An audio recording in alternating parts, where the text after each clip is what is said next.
Well.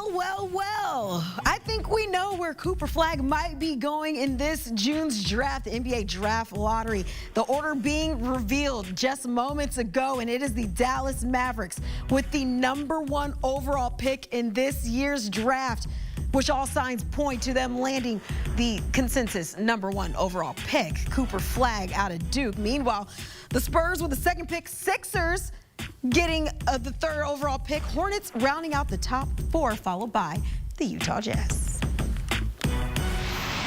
We are now joined by CBS Sports NBA analyst Tim Doyle and former coach and player Avery Johnson. And fellas, I think we know where Cooper Flagg is landing now. And just thinking about everything that happened to this Dallas Mavericks team this season, how much the fans were in an uproar, I think the entire NBA maybe with some question marks. Coach, how big is this for the Mavs franchise? And I'm going to also throw in Nico Harrison as well. Well, I guess all the Mavericks fans, they need to ask for forgiveness and stop saying fire Nico. Okay, that's over and done with, because this Mavericks team is going to have the addition of Cooper Flagg, who will be the first pick in the draft.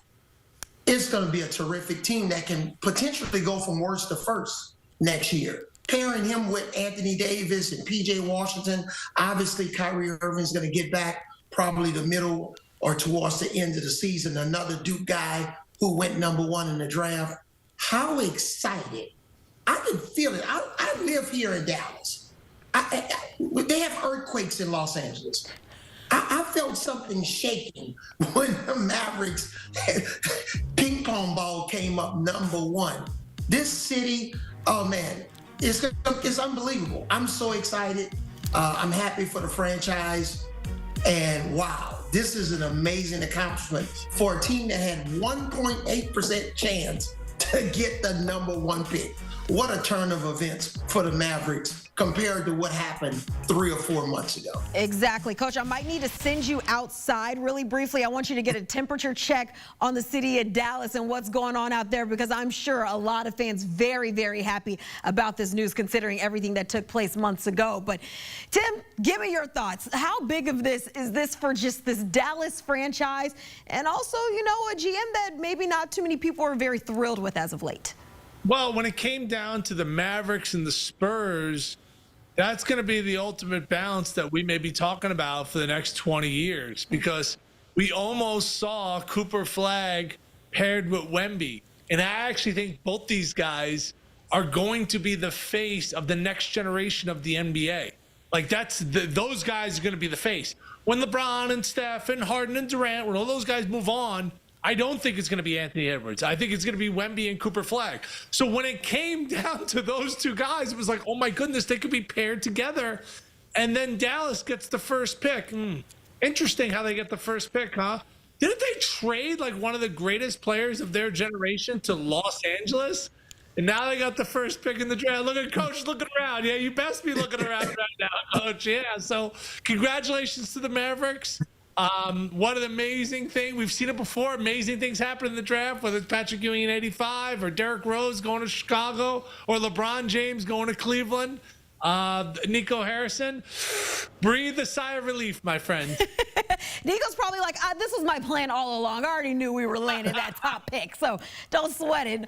But, Coach, you talked a little bit about it, who Cooper Flagg could be paired with. You're looking at, let's say, potentially a healthy AD, a healthy Kyrie. Clay, you talk about some of these pieces. Just how do you see him fitting in with this Dallas team?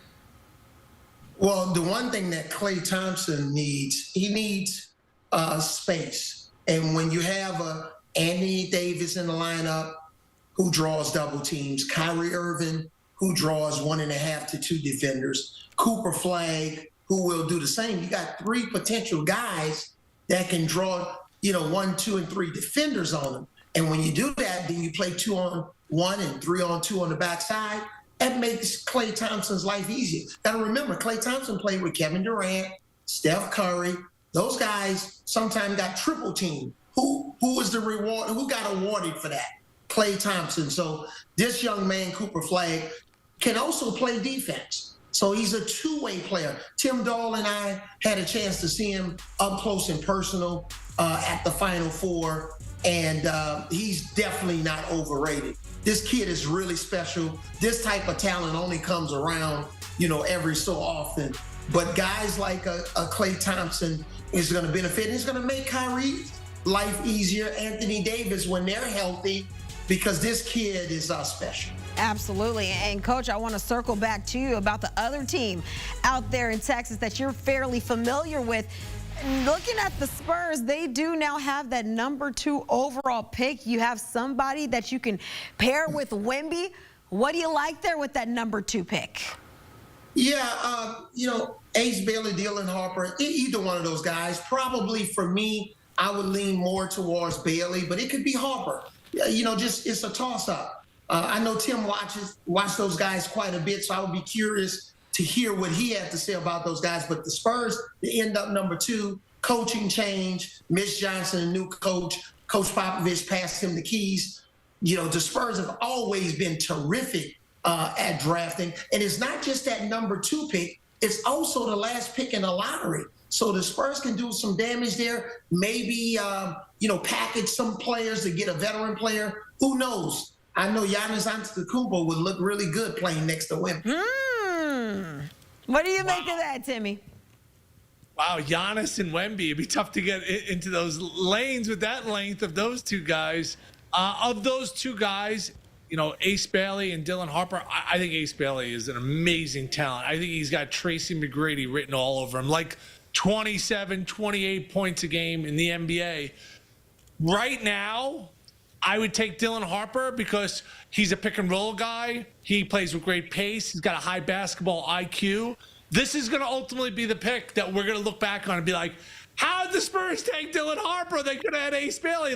This is going to be one of those conversations we're going to have. I think right now Dylan Harper is better. Who's going to be better in 5 or 6 years?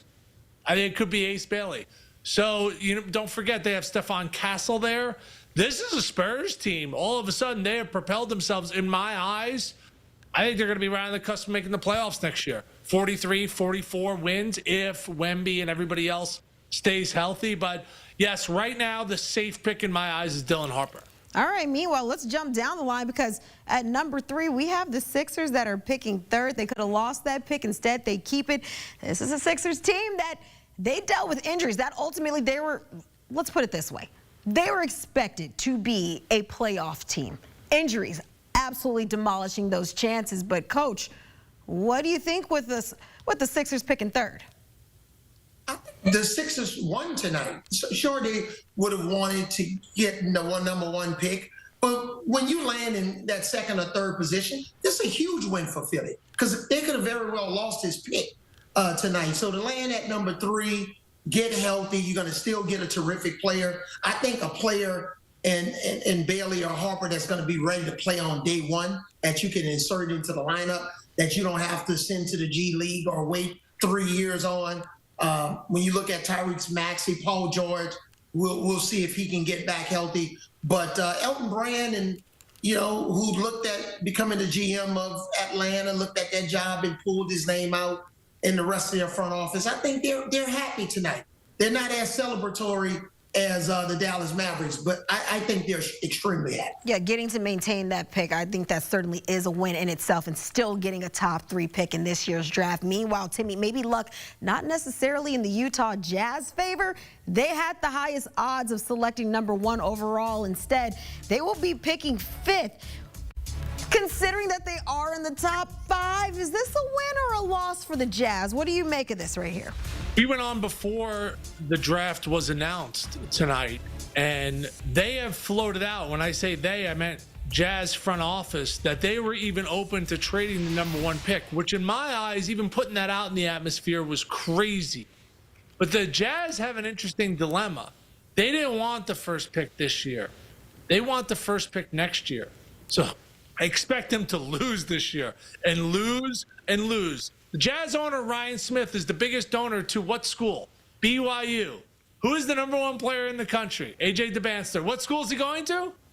Ding, ding, ding, BYU. So next year, AJ is going to be the first pick in the draft. The Jazz want him. So I'm going to say right now, in 365 days from now, Keanu Avery, the #1 pick in the NBA draft, is going to be AJ DeBance, that he will be going to Utah. So, Coach, what you shaking your head for? Well, I agree. Utah's the biggest loser tonight.